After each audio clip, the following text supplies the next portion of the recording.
Boa tarde, um prazer compartilhar dessa bancada com você e os telespectadores, Duda. É um prazer receber você aqui, João.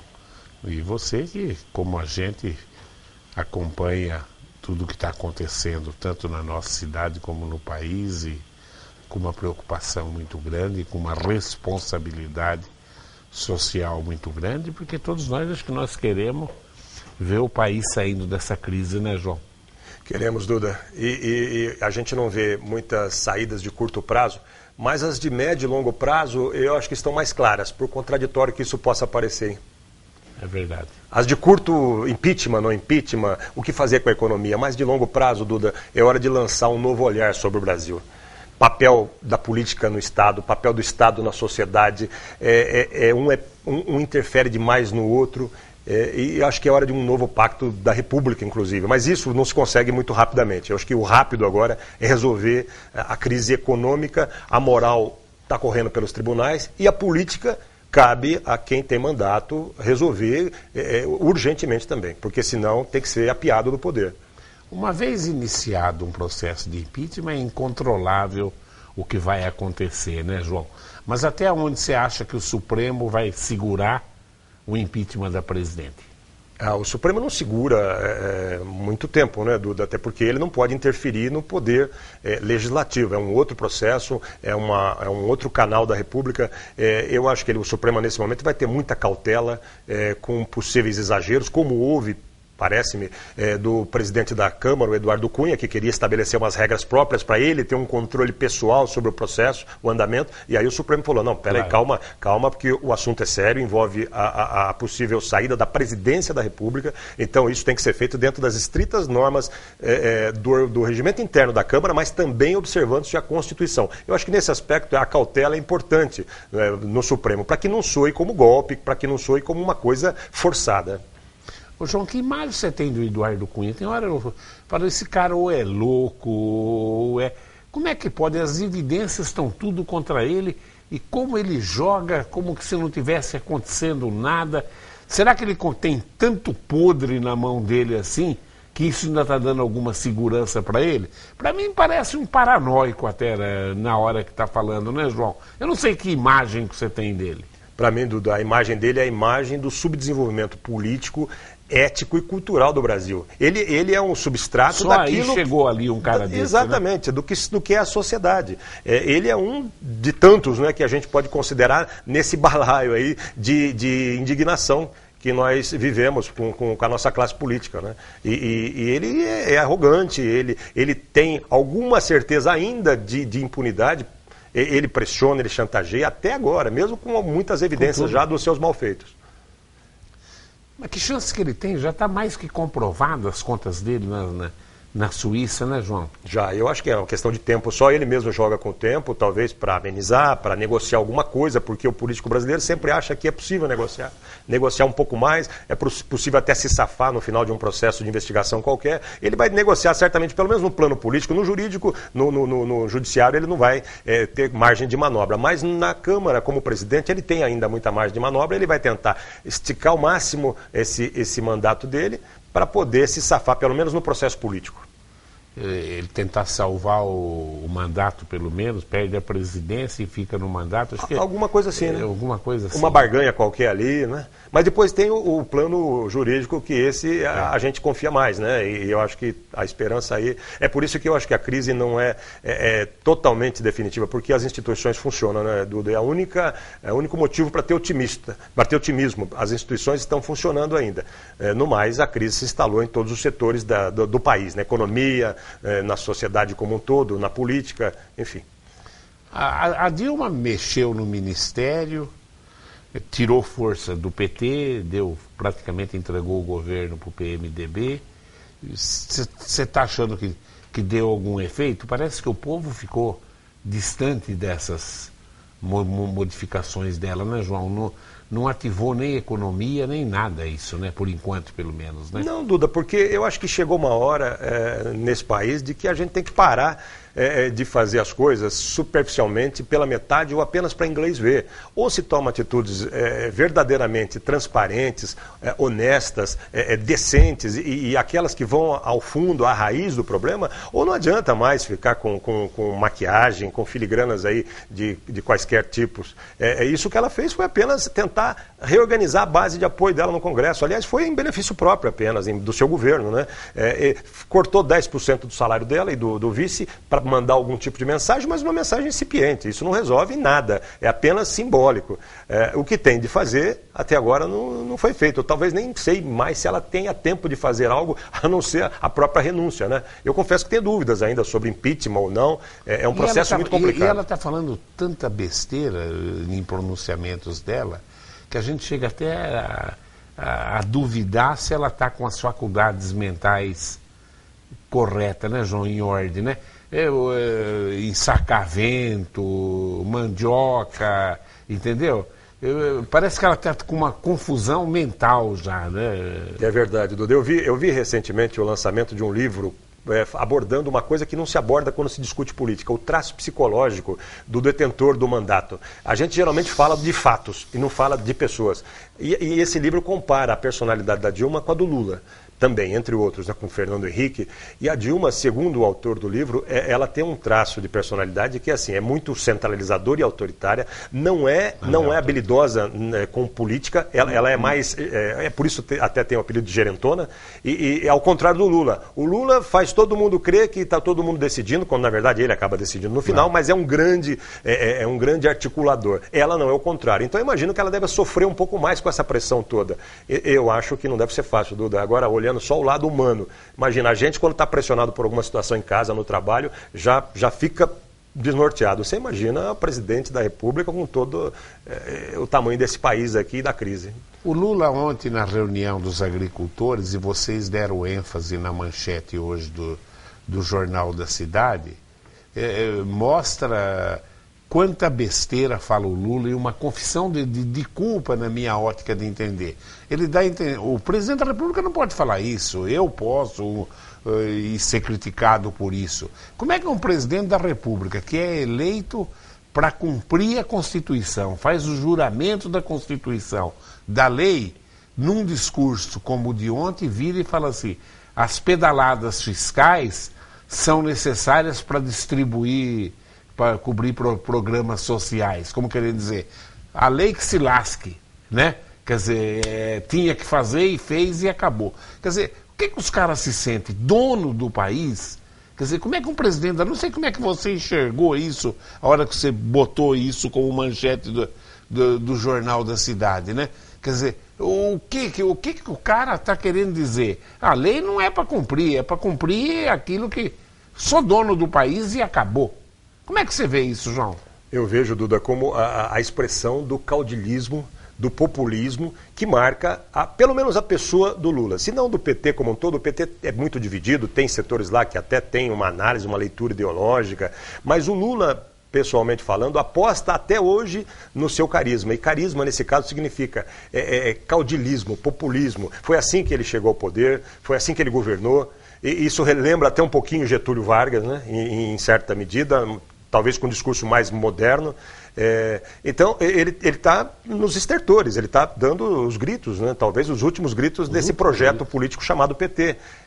Então, não tem sentido, não faz sentido mais quando a gente chega a 2015, século XXI, o mundo se modernizando, as relações políticas avançando e uma pessoa ainda focando no seu próprio ego, na sua própria capacidade de persuadir as massas. Mas tem limite, capacidade de persuasão é bom ter, o líder tem que ter, mas tem limite, não é viver só disso, né, Duda? E ele quer viver, ele está querendo viver só disso, Duda, e aí eu acho que já não funciona mais.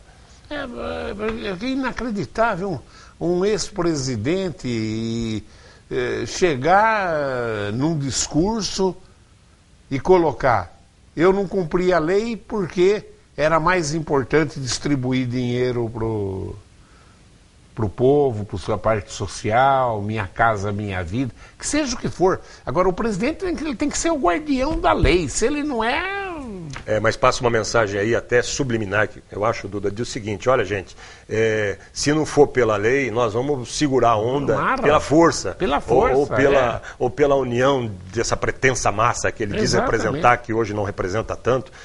Então isso é perigoso, são mensagens subliminares perigosas, como a gente tem visto ultimamente em alguns movimentos sociais. É o blefe, né? Da questão de, olha, nós vamos pro pau, o blefe e ameaça, né? Claro. O que não vai funcionar, porque eu acho que dificilmente a nossa democracia retroage, e se retroagir pode cair numa situação de crise social, porque essa crise ainda não está muito consolidada. Existe crise política, moral e uma crise econômica, mas a crise social não. A propósito, até o comandante do Exército, Eduardo Vilas Boas, se manifesta hoje. Eu li antes de vir para cá, no UOL, ele falando: olha, o país vai bem, nós não estamos aqui para ficar pressionando ninguém, nem para ficar de prontidão para resolver crise política, moral e econômica. Mas se a situação descambar para uma crise social, aí o papel das Forças Armadas ganha relevância, e aí sim é problema também das Forças Armadas. Claro que ele fala isso, nós conhecemos esse comandante numa vinda recente aqui a Bauru. Ele é um homem culto, é um homem que não vai apostar em aventuras e nem tem um perfil de maluco, pelo que a gente pôde sentir. Ele só fez esse alerta porque ele também tem o direito de opinar sobre a crise. As Forças Armadas também podem opinar sobre tudo o que está acontecendo, né? Não quer dizer que vão dar golpe, etc, etc. Eu também mantenho sempre um pé atrás, a gente tem experiências amargas com ditadura militar, mas ele fez um alerta de algo que é importante. Então os líderes como o Lula e como outros não podem apostar num conflito, não podem apostar em que as ruas vão resolver as coisas, né? O que tem que resolver são as instituições, e elas funcionam: Polícia Federal, Justiça, Ministério Público Federal. O Supremo acabou de dar uma vitória para o PT. O próprio Lula chegou a falar no Exército do Stedley. Pois isso não adianta, isso não funciona, isso não colabora, isso só acirra os ânimos, isso é pior, dividir o Brasil em dois. Ele já está, de certa forma, dividido, né, Duda? Desde a eleição. E não dá para acirrar mais. O Luiz Carlos pergunta para você: ontem estava assistindo a sessão da Câmara Federal à tarde e vi um deputado dizer que o espírito de alguns ministros do Supremo está contaminado pelos bolivarianos. O senhor não acha que, se isso for verdade, estamos irremediavelmente perdidos? Olha, eu não sinto assim, eu não vejo que o Supremo tem tomado atitudes intempestivas, esquerdistas ou que seja direitistas. Enfim, o Supremo tem sido o guardião da Constituição dentro... Claro, a gente é impactado pelo fato de os ministros serem nomeados por políticos, né? Isso talvez um dia tenha que ser revisto, mas no histórico mais recente do Supremo Tribunal Federal, nós não vemos nenhuma atitude desaboradora do Tribunal enquanto instituição. Pelo contrário, nós tivemos políticos presos pela primeira vez na história do Brasil, fruto de julgamento do Supremo, né, recentemente, no caso do Mensalão. Agora nós temos o Lava Jato. E até agora não há nada que indique que o Supremo vai jogar na pizza ou para melar essa situação de apuração que nós verificamos. O povo tem que ficar atento, mas eu concordo com o que o João está falando.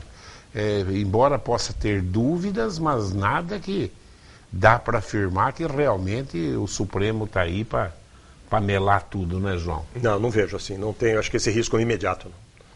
O Pedro Valentim pergunta: João, a coluna Entre Linhas do Jornal da Cidade desta quarta-feira revelou que o vereador Raul Gonçalves ficou bastante irritado com as tentativas de operação abafa por parte de alguns vereadores no caso do superfaturamento na licitação da merenda escolar. Inclusive, a coluna citou também, e o prefeito ligou para o Raul por 4 vezes. Como pode aqueles que são pagos para fiscalizar querer abafar indícios de faturamento? Esse caso chegará em breve ao Ministério Público Federal. Olha, Pedro, é mais um retrato da nossa política, né? A política da conversa de bastidores, excessivas conversas de bastidores, a política do toma lá da cá, da negociação, da tentativa de dissuadir aquele que está investigando. Eu acho que tudo isso é condenável. E o vereador voltou ao assunto hoje, já havia se manifestado na semana passada, manifestando estranheza pelos preços dos legumes, verduras comprados pela merenda escolar, e não se deu por satisfeito com as explicações da prefeitura. Tem todo o direito de seguir investigando. Para isso existem os canais, os instrumentos legais.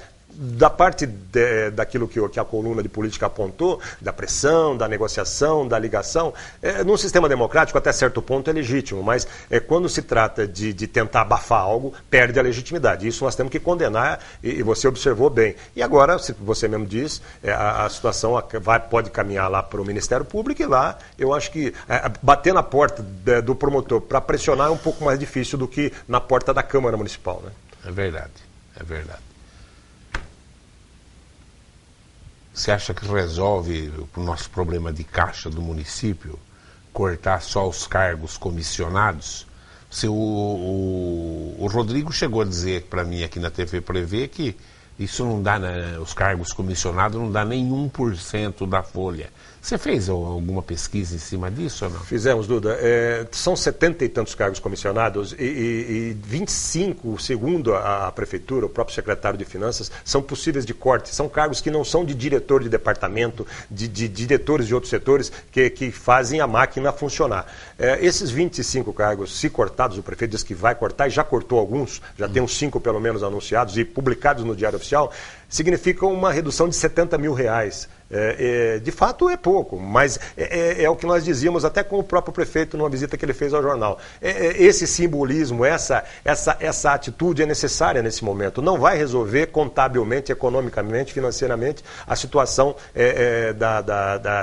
do equilíbrio da folha de pagamento da prefeitura, mas ela é necessária também. O político tem que fazer a sua parte, tem que demonstrar também que tem boa vontade, que tem transparência, que quer resolver e que quer acabar com certos vícios, como esse do cargo em comissão. A Câmara Municipal, os vereadores que indicaram vários comissionados, está quieta até o momento e é preferível que fique quieta do que se manifeste contra, né, porque pelo menos deixando o prefeito agir, né, fazendo os cortes que tem que ser feitos, ganha-se pelo menos uma roupagem moral, esse ajuste fiscal que a Prefeitura de Bauru está também tendo que fazer, mas está tendo que fazer por erros passados. Aliás, guarda muita semelhança com o governo federal. É incrível como a classe política brasileira não consegue fazer conta como a dona de casa faz. Né? Só que lá estão negociando tudo, né? Lá em Brasília. Lá em cima, né? Sim, tem. E a negociação é pesada, é outro nível, né? Aqui ainda nós temos vocês aqui fiscalizando o tempo todo, nós lá, a própria comunidade que tem proximidade com os políticos, a localidade é mais fácil, né? Eu acho que aqui a nossa vida política tem seguido em frente, por bem ou por mal, com erros ou com acertos, mas sem grandes rupturas. Agora, Brasília, de fato, chegou, se não ao fundo do poço, numa encruzilhada, né, Duda? Agora, se cair alguém, o primeiro que cai é o Eduardo Cunha, na minha ótica, né? É quem tem mais fragilidade, quem está mais exposto nesse momento, e também um processo até mais rápido, né? Não é um presidente da República. É o que tem mais possibilidade de cair, até porque vai haver agora uma série de composições, de rupturas, até se chegar a um ponto, né? Para onde nós vamos caminhar politicamente. E eu acho que Eduardo Cunha não se sustenta, até porque moralmente não tem condições para isso. A CPMF, você acha um bom negócio? Ela passa, não passa? Ou não tem alternativas, é um imposto que tem que vir mesmo para tentar melhorar o caixa? O que você acha? Aumentar imposto, Duda, de uma forma geral, seja CPMF ou outro, deveria ser uma solução se depois de pactuado toda a saída para essa crise. Se houvesse um pacto, as condições de dialogar, sociedade, governo, classe política, e aí sim, a sociedade entender que, olha, nós vamos fazer mais esse sacrifício, em nome do quê? Em nome de um futuro imediato que vai ser melhor, vai ser mais promissor, vai ser mais seguro. Mas não há essa segurança. Então, aumentar imposto por aumentar imposto, só para financiar, subsidiar o Caixa Federal, não convence ninguém, não convence a sociedade, não convenceu o Congresso, e esse assunto está quase caminhando para o esquecimento já. O governo vai ter que se virar de outra forma. Porque os cortes que ele fez até agora não significou nada, né, João? Nada, Duda, nada. Trocar, reduzir alguns ministérios, que não tem efeito prático, mas é como aqui é o corte de pessoal aqui comissionado, né? O efeito é muito insípido, né? É muito pequeno. Não é essa a solução. O problema é que nós caímos no... As pedaladas, até falar assim, algum governo deu alguma pedalada para acertar uma porcentagem é uma coisa. São bilhões as pedaladas, não é brincadeira, né? Isso não é pedalada, isso é orçamento da grande maioria dos países do mundo, né, João? É muito dinheiro, Duda, é muito dinheiro e reflete aquilo que eu gosto de insistir nisso, reflete a visão que o político tem do Estado. O Estado tem que ser gerido por gente competente, por técnicos. Hoje nós temos 20 e tantos mil cargos políticos de comissão no governo federal. Num país desenvolvido é 500, são 1000 cargos no máximo. Não é brincadeira. Então o político no Estado, ele faz um estrago danado. E o Estado também, exageradamente, na sociedade ou na economia, fora da área social que ele tem que cuidar, faz estrago também. Então isso tem que ser repensado. É por isso que vem esses rombos, é por isso que tem que fazer pedalada, porque o político quer gastar, quer estar pensando na próxima eleição, né, Duda? Então ele gasta, irresponsavelmente. É aqui, é lá, é em todo lugar. E que desserviço que prestou para o Brasil a reeleição, não, João? Não foi uma experiência boa, né? Triste, eu acho que não aprovou pelas condições culturais, históricas do país. Eu acho que não é um bom negócio mesmo. A essa altura a gente consegue enxergar melhor isso, né, Duda? Talvez tenha que se rever isso também, entre tantas coisas. Eu acho. O Delfino da Malha, tá aqui, ó. Boa tarde ao professor Duda e ao João Jabur. João, por que não tem soltado matérias da Malha no jornal? Sendo que nós enviamos as matérias para vocês atenciosamente. Ô, Nádia, faz tempo que nós não trazemos o Delfino aqui. Daqui a pouquinho ele fala, a TV Prevê também está me sabotando, Duda. Aliás, o Delfino é o grande campeão da Malha, né? Exato. Agora você responde para ele. Agora eu fiquei numa situação difícil. Delfino, eu não tenho conhecimento dessa omissão do jornal na notícia que você enviou, mas, por favor, me reenvie de alguma forma. Eu posso passar o e-mail, é só você ligar à tarde no jornal. Eu vou verificar a hora que chegar também, quando essa notícia chegou, por que ela não foi publicada, porque a política do jornal é clara nesse aspecto. Todos têm espaço no jornal e isso significa, inclusive, uma das nossas fortalezas. Não é porque nós somos bonzinhos, não, viu? O jornal ainda se mantém forte, firme, porque abre espaço irremediavelmente, sem restrições, a todos os setores da sociedade. Esse pluralismo depois da nossa credibilidade, talvez, a coisa mais séria que nós temos. O Bauru então, é um grande campeão de malha, né? Além do que tem um apelo público, Claro, jornalístico muito grande. Aliás, Bauru está bem nos esportes ultimamente, né? Seja os amadores, seja os mais profissionais. O vôlei perdeu do sério, mas enfrentou de cabeça erguida. Uma bela partida. E é um projeto que está apontando para cima, né, Duda? Tem que olhar o todo, né? Você vê, ele começou do zero, agora já deve ser considerado hoje talvez uma das 4, 5 melhores equipes do Brasil. Já tá. Não pode não ser campeão paulista, é difícil, porque os outros times têm tempo de preparo, têm dinheiro, mas eu acho que caminhamos para a mesma experiência do basquete. O Rodrigo e o Reinaldinho estão de parabéns, eles estão sensacional. Capitaneando bem isso hoje daí. Eles são as duas personalidades mais entusiasmadas de Bauru. Isso é bacana, né? Em meio a tanta coisa ruim, tanta notícia negativa, ver o empenho desses dois saindo das suas empresas, né? Podiam ficar lá tranquilamente sobre o ar-condicionado, mas não, eles vão para a rua. Final de semana eles estiveram no Redentor apoiando o projeto. Acompanho o time, mas espetacular. Muito bom, parabéns aos dois. O Moisés Stahl, hoje eu vi a explicação do governo do estado. Depois que você falar, eu vou falar também, Moisés. Boa tarde a todos. Qual a opinião do convidado em relação ao que o governo do estado fez ao colocar em sigilo por 25 anos os problemas da Sabesp e do metrô? Obrigado. Você quer falar? Pode falar, você tem informações melhores do que a minha. Hoje eu vi, aí pode achar que pode ser um pouquinho implausível. Segundo ele, prestação de contas não está sob sigilo. O que eles botaram é medo de atentados terroristas em aquedutos, realmente não dá todas as pistas aonde estão as coisas. Uma coisa mais ou menos assim. Seria uma coisa mais logística para a segurança do metrô e do sistema da Sabesp. Hoje de manhã eu via um boletim do governo do estado falando isso. Aí a gente ainda fica meio assim. Você dá um benefício senão da dúvida, não dá para né? atender. Mas, de qualquer forma, Duda, eu acho que tudo que se trata do poder público, seja município, estado, União, não deve ter sigilo. Tem que ter absoluta transparência. Mas segundo eles, a prestação de conta, As coisas, tá tudo liberado, não tem sigilo. Imagina que não poderia, de forma até, seria até ilegal esconder a situação contábil financeira dessas empresas, né? Mas, a princípio, minha opinião foi perguntada, eu sou contrário a qualquer tipo de segredo, sigilo no Poder Executivo. Já existe um sigilo lá na Justiça para alguns casos, alguns processos, quando envolve segurança, envolve apuração, mas no Estado, o governante não tem que esconder nada, tudo é transparente, porque ele está lá cuidando de algo que não é dele, é de todos. E quando é a propriedade privada, sim, eu tenho o direito de esconder ou de ocultar algo que não diga respeito ao espaço público ou à sociedade, que seja de meu foro íntimo, né? Agora, o Estado não tem foro íntimo, não tem privacidade e intimidade. O Estado tem que revelar e mostrar tudo com transparência. Claro. Essa explicação, eu não me aprofundei nesse assunto, mas até confesso que a partir da pergunta vou procurar me informar melhor. Tá.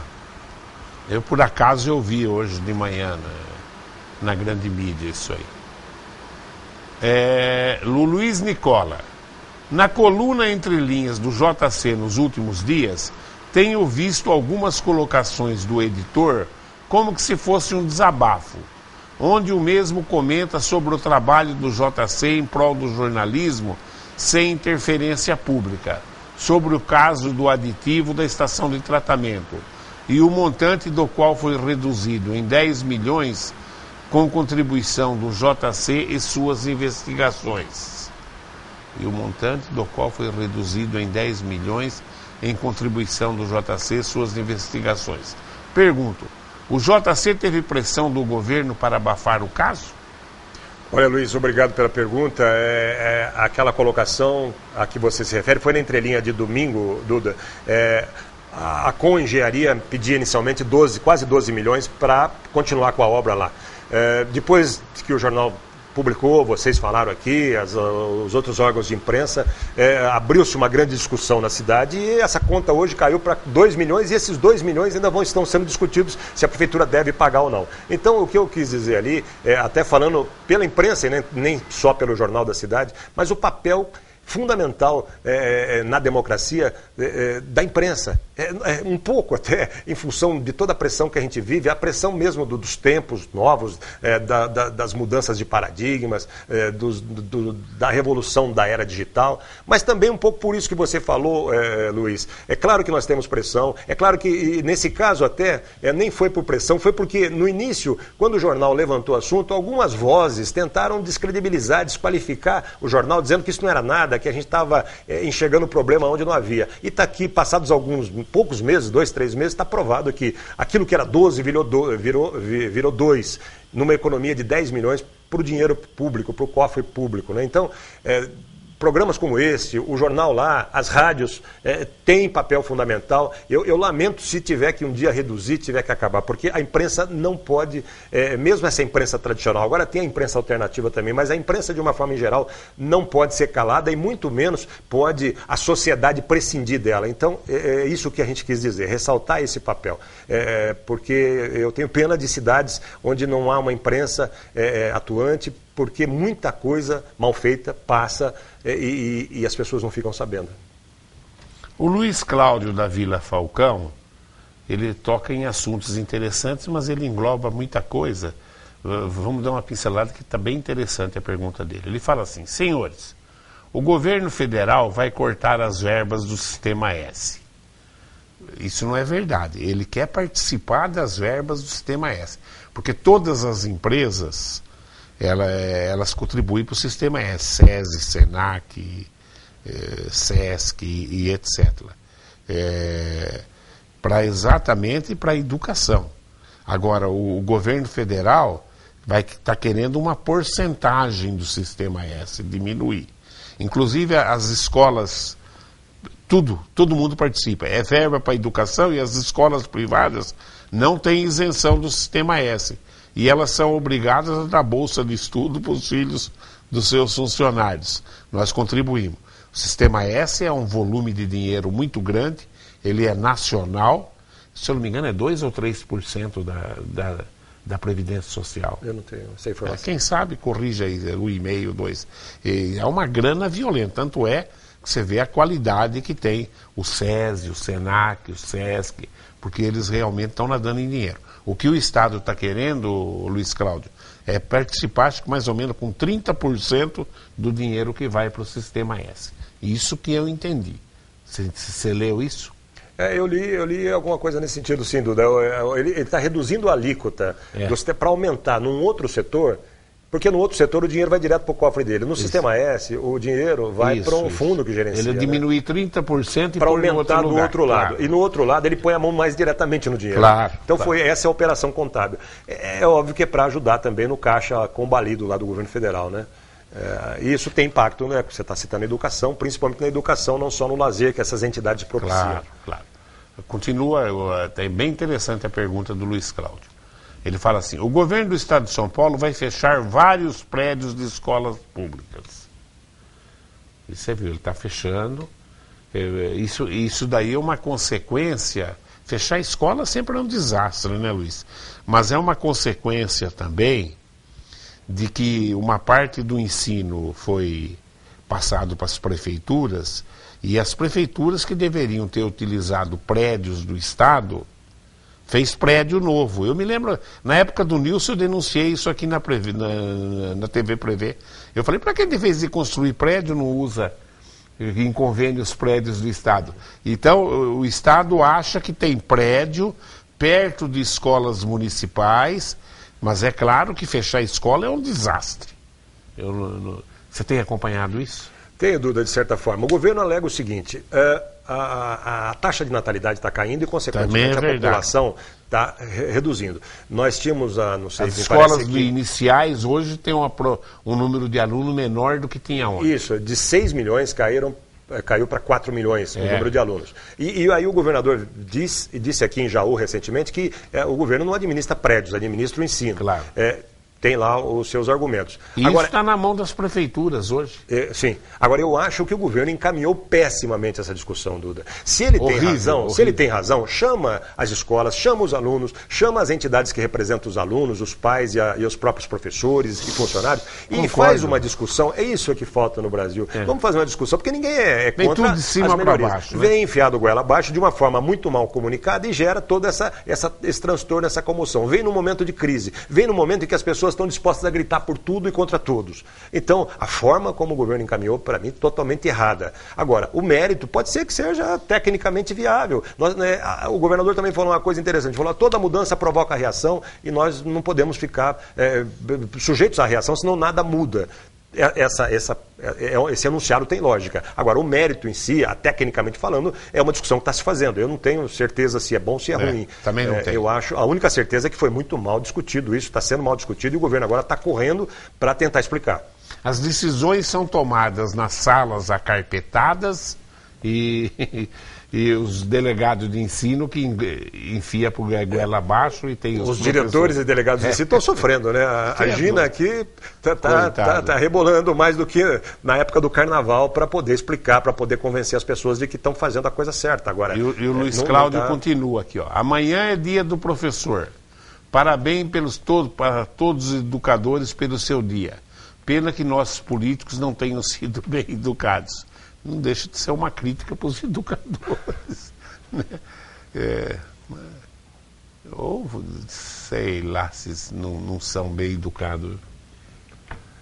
Agora parece que o negócio chegou no filho do Lula. Tudo quanto é imprensa aí, o maior milionário do Brasil, rico. Você acha que ele vai ser envolvido nessas coisas agora? Não tem mais jeito de recuar?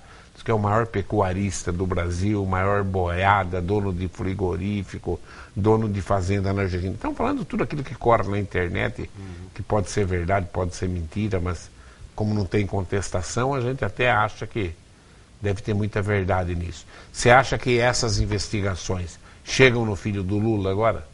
Eu acho que chegam, Duda. Se tem problema, se tem dinheiro ilegal na mão do filho do Lula, chega no filho do Lula. Agora, o que a gente tem nesse momento é o que você falou, muito internet, muita comentário, mas processo legal instalado em Polícia Federal, no caso do processo na Justiça, mas investigação, inquérito em Polícia Federal, eu não vi nada de muito consistente até o momento. Agora, também é verdade o que você disse, não tem havido desmentidos veementes, né? Me parece que o Lula, a família, andam um pouco acuados em relação a esse assunto. Nós tivemos algumas publicações aí da imprensa que mostram, inclusive, fotografias, né, de casas, de participação de empreiteira nas reformas, em alguns acertos ali de melhorias. Tudo isso ainda está meio incipiente, mas onde tem fumaça tem fogo e tem algumas coisas concretas, há indícios, e se há indícios, polícia, Ministério Público e Judiciário tem que investigar. A coisa mais contundente que eu vi foi aquele Ronaldo Caiado no Roda Viva, não sei se você assistiu. Ele coloca assim, o Ronaldo Caiado. E ninguém desmentiu até agora. Ele falou assim, olha, eu sou de uma família de pecuarista, sou tido como um grande pecuarista, sou médico, tenho minhas clínicas, sou senador há tanto mandato. Falou, a minha boiada, perto da boiada do filho do Lula, é ridícula. Para um sujeito afirmar isso em cadeia nacional, é ridícula. Tem que ter alguma consistência. Não embora pode seja o Caiado, besteira, que é um grande adversário. É né? Direita ao extremo. Mas né? para fazer uma afirmação dessa, ele deve saber de alguma coisa, mas deveria apresentar como senador, inclusive, denúncias, fazer algo mais consistente, mais concreto em relação à apuração disso. Né? O fato dele ter... A ninguém é proibido enriquecer nesse país. Claro, né? Agora, o que não pode é enriquecer ilegalmente. Então, eu não sei se ele quis insinuar isso, se ele não quis. E é claro também que até uns anos atrás os filhos do Lula, me parece, não eram ricos, né? Então, também a riqueza não se dá tão rapidamente, né? A gente tem que considerar tudo isso. Né? A gente não pode ser ingênuo também. É verdade. E onde vai parar o dólar, João? Mais do que 4, espero que não chegue, né, Duda? O dólar vai estar a reboque dos outros fundamentos da economia, né, Duda? O Cafeu, que vem aqui sempre, que escreve todas as quintas no jornal, tem colocado muito claramente, né, muito objetivamente, fácil para a gente entender. Está atrelado ao juro, que está atrelado ao consumo. Quer dizer, a política caiu no círculo vicioso que não poderia ter caído, no círculo completo, né? Uma coisa puxa a outra. É por isso que o governo não consegue encontrar saídas, né? Porque se você baixa o juro, aumenta consumo, aumenta a inflação. A inflação, se você baixa ela de um jeito, o dólar não sei o quê, enfim, é complicado. Né? É uma equação complicada que o capitalismo vai ter que resolver, porque é uma invenção do capitalismo esse sistema, né? De âncora cambial e etc, etc. Agora não sei como, isso eu deixo para os economistas. Antes do programa você me contou uma coisa interessante, né? Esse consumo do Brasil é um caso incrível, né? Você estava contando do Vietnã, né? Enquanto esse povo construiu fábricas, a Ásia, do modo geral, aqui no Brasil se construiu shopping, né? Exatamente. Entendeu, né? Esse é o resumo da nossa ópera bufa, né? Lá se preocupou com a produção da riqueza, aqui se preocupou com o consumo da riqueza nos últimos anos. Não podia dar certo no final. E o mundo inteiro restringindo o crédito, né, João? Os Estados Unidos, a Europa, né? Isso, segurando. Afora isso, e né? Só o Brasil gastando. Parecia que a gente estava em Marte, né? Hoje eu encontrei uma pessoa que acabou de chegar dos Estados Unidos, falou, Duda, eu não comprei nada. Eu não trouxe nem presente, nem nada. A 4x1, né? 4x1 não dá. Não dá para comprar nada. E eu vejo só gente que está indo, gente que já comprou a viagem há um ano atrás. Né? Passeia, né? Passeia. Né? Compra comida só. Exatamente. Que coisa. Você acha que o Rodrigo vai ter problema de pagar a segunda parcela do 13º? Eu vi de municípios, parece-me que, segundo ele, eu esqueci o número ontem, 60%, acho que era esse o número, ou vamos falar 50%, vai, dos municípios vão ter problema de pagar a segunda parcela do 13º. Seguramente, Duda, você deu um número baixo, até 50, 60. Era mais o Rodrigo vai ter problemas, eles não têm o dinheiro ainda previsto na mão, e vai ter que fazer muito ajuste, vai ter que cortar ainda em não sei aonde exatamente. E esperar também aí a evolução das aplicações da Funprev, principalmente, que depende muito, o orçamento da prefeitura, principalmente a lei fiscal, depende muito do rendimento, dos investimentos do dinheiro da aposentadoria dos servidores, a aplicação mensal. Depende também do repasse de FPM, de ICMS, depende da economia também. Esse mês de outubro é chave. Eu acho que nos próximos dias o secretário Marcos pode nos dizer com clareza se vai dar para fechar o ano zerado ou se vai faltar.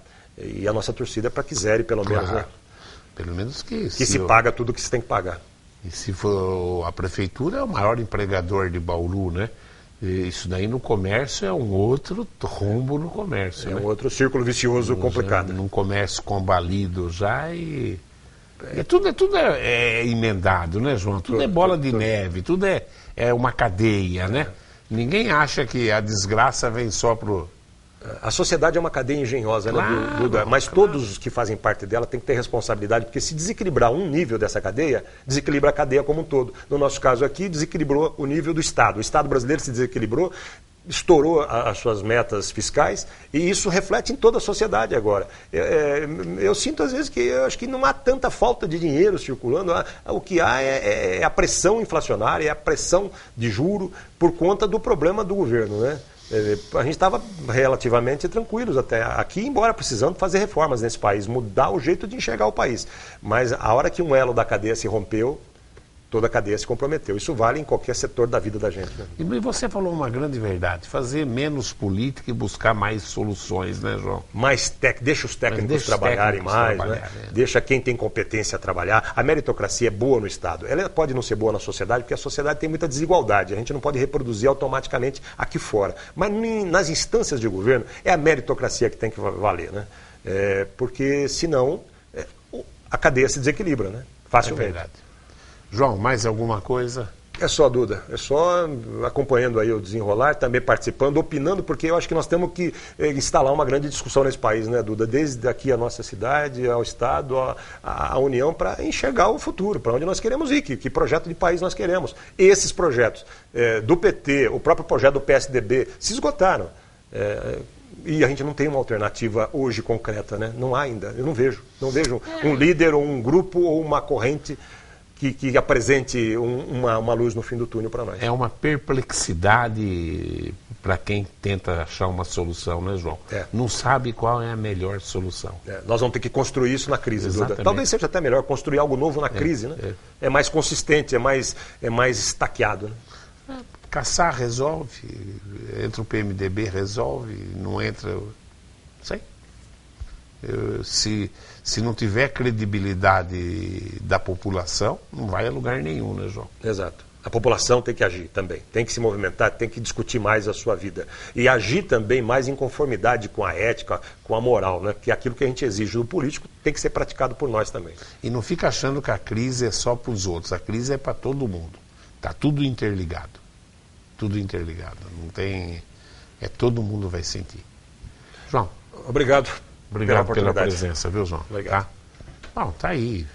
Vamos trabalhar porque se todo mundo não regaçar as mangas, aí que nós não vamos sair. Aí que realmente vai ficar difícil as coisas.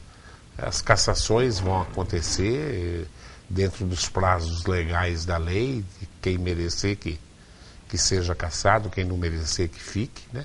Mas o que nós queremos é que a economia comece a andar independente das decisões políticas lá de Brasília. Eu agradeço a sua audiência e continue aí ligado nos horários alternativos da TV Prevê. Tchau.